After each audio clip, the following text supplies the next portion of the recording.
Seriously, why her? I've known Angela since. So I just started watching Power, kind of waited till the hype was over to really watch it, and Tasha asked a pretty basic question: why her? What was different about her that made her special? So this is gonna be over a couple parts to really explain and elaborate it. But I'll say this from what I've seen thus far. Tasha lost Ghost when she started believing in his dreams, and she says it in a later episode. And I'm not gonna even say she stopped believing in his dreams. She was selfish about what she wanted on her own. Because, as we all know, who watched the series, he's this big-time drug dealer who has a certain level of equity in finances and such and so forth. And he was starting a club, going legitimate, good idea, nothing wrong with that. He's getting older, etc.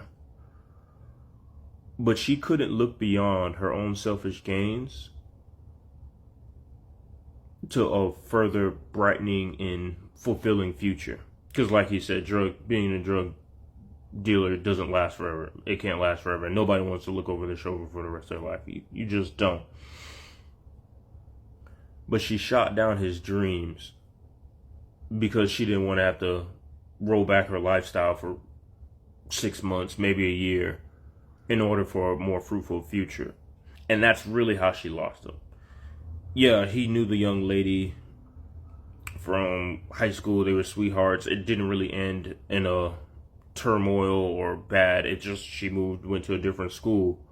But to be perfectly honest, if it wasn't her, Angela Valdez, it would have been someone else. It would have been maybe the news reporter, the woman drug boss kingpin, a person at the nightclub. It would have been someone if it wasn't her. That's just the case of it. And that's really the case when it comes to when a woman shoots down a man's dreams. I'm not talking about pipe dreams and nonsense where there's no plan or no course of action, but like a legitimate dream or something he may have been working on even prior to knowing you, and you know he's working on it and you see the improvements and you just don't see how it benefits your life, so you just dismiss it away.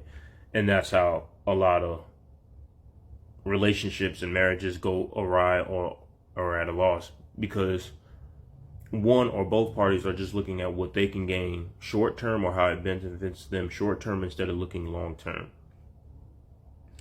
So that's the first part of this. I'm going to elaborate more in another video about why that was a bad idea and how that happens and when you start losing a man or a woman in those type of situations.